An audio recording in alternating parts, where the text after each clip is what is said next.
자, 그럼 자주 틀리는 받침과 관련된 아이였어요. 받침은 7개였습니다. 전쌤은 이제 그녀 다리만 보여 이렇게 외우기도 하지만 뭐 가느다란 물방울 다 좋습니다.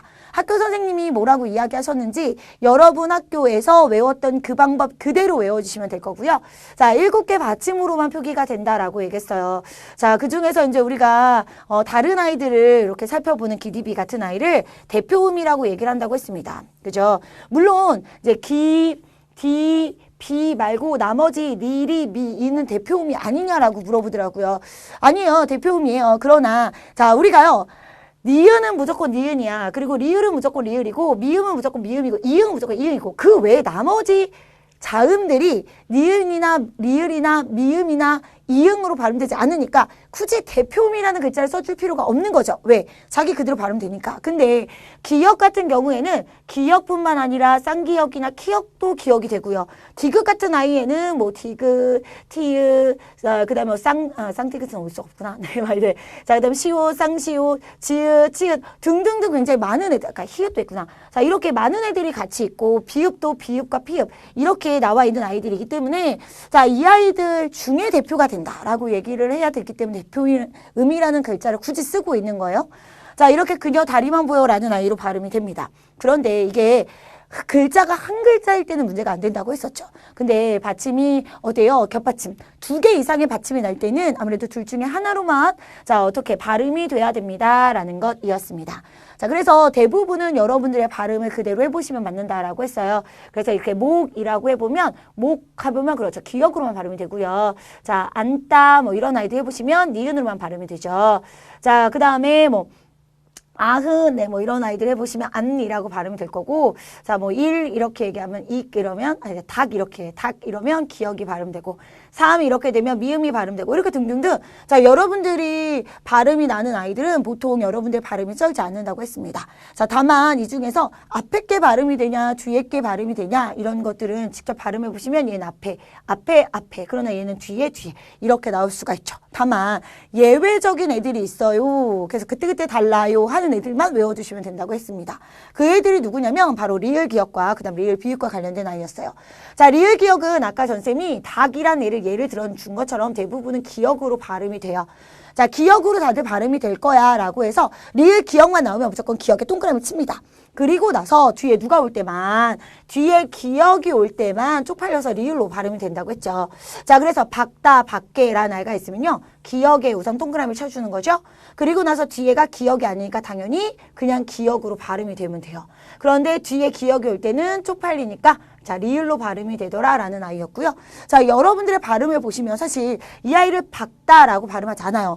박기 되게 밝다라고 발음하죠. 역시 마찬가지로 똑같은 아이. 책을 요렇게 이런 것들 해보시면 책은 원래는 기역으로 발음해야 되니까 읽다라고 발음해야 되는데도 불구하고 다들 읽다라고 발음을 해요. 그러니까 여러분의 발음이 쩔어. 네. 그러니까 니들 발음대로 했을 때 늘 틀릴 수 있는 아이이기 때문에 리을 기역은 오답으로 미친 듯이 많이 나온 아이입니다. 라고 내가 이렇게까지 얘기했는데 분명히 시험에서 또 틀려갖고 오는 경우들이 있어. 안 돼. 자, 리을 기역이 나오면 무조건 너 틀리라고 나오는구나. 아, 나 함정에 빠지라고 나오는구나. 라고 긴장을 좀 해주시면 되죠. 자, 그 다음에 리을 비읍입니다. 리을 비읍은 대부분이 리을 소리로 발음이 돼요. 그러니까 무조건 리을로 발음이 되는구나 라고 생각을 해. 다만 예외로 밥인 경우는 밥으로 시작된 애들은 무조건 비읍으로 발음이 됩니다. 라는 거예요.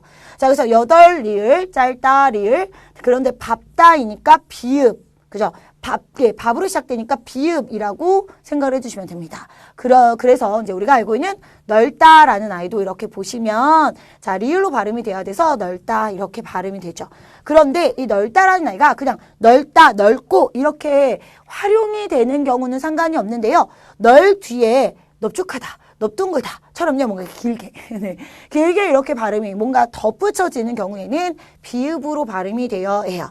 그래서 우리 친구들은 아예 리을 비읍으로 되는 애는 무조건 리을인데 자, 여기서 보는 것처럼 넓둥그다, 넙죽하다, 그 다음에 밥 시리즈 얘네들만 비읍이다 이렇게 기억을 해주시면 틀리지 않을 겁니다. 자, 그런 예외적인 경우들도 우리 친구들 함께 기억을 해주셔야겠죠. 겹받침은 대부분 여러분의 발음이 쩌는데 리을 기억과 리을 비읍만 자, 내 발음이 틀리는 거구나. 자, 그래서 내 시험에 나오는 거구나 라고 생각해 두시면 됩니다. 자, 이렇게 겹받침의 표기의 예외였어요. 아까 얘기한 것처럼 리을 기역은 기역으로 발음이 되는데 뒤에 기역이 나오면 쪽팔려서 리을로 발음이 된다고 했습니다. 자, 넙죽한이었죠. 그러니까 이 아이 비읍으로 발음이 돼야 돼서 넙죽한 이렇게 되는 아이였습니다. 자, 근데 이제 뒷말에 다른 말이 이어질 때예요. 혼자 이렇게 발음이 될 땐 상관이 없는데 뒤에 모음이 오는 경우들입니다. 기본적으로 모음이 오는 경우에는요, 겹받침의 경우 뒤에 있는 아이가 자 어떻게 돼야 돼? 그쵸, 받침이 그냥 뒤로 이렇게 연결이 되면 돼요. 그런데 뒤에 있는 아이가 실질적인 의미가 있는 모음이냐 아니면 실질적인 의미가 없는 모음이냐에 따라서 자 그것이 차이가 좀 있습니다라는 거죠. 자, 예를 들어 이런 거야. 늪안이죠. 자, 얘는 의미가 있어요. 그런데 늪을이란 아이, 을은 의미가 없습니다. 이럴 때 자 받침에 있는 아이는 자 의미가 없을 때는 쪽팔리지 않으니까 그냥 넘어가도 돼요. 뒤에는 내가 힘이 없으니까 내가 그냥 자리를 한번 차지해볼까? 이러고서는 그 자리를 차지해줘서 늪을이라고 발음해도 되더라라는 건데 자 이렇게 뒤에 있는 아이가 뜻이 있을 때는 그래도 나름의 네, 뜻이 있는 힘이 있는 아이인데 자존심 상하게 얘를 막 받아줄 수는 없는 거잖아. 그러니까 안 되겠어. 넌 너대로 난 나대로 발음이 변한 후에 다시 만나자라고 얘기를 하죠.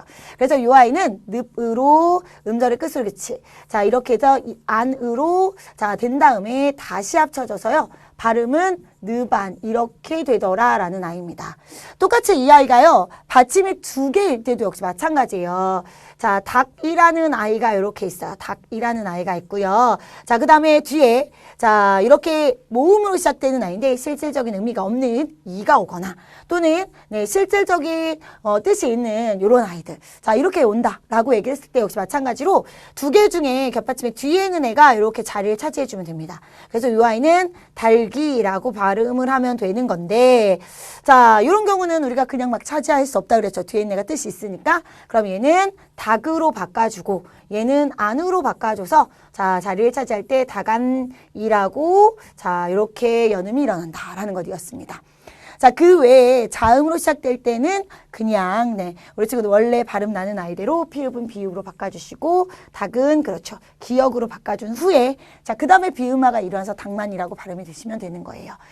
자, 모음으로 시작되는 말들이 이어질 때가 문제가 되는 것이었습니다. 모음으로 시작되는 아이들은 뒤에 있는 애가 뜻이 있는지 없는지에 따라서 달라지더라라는 것들을 기억하셔야죠.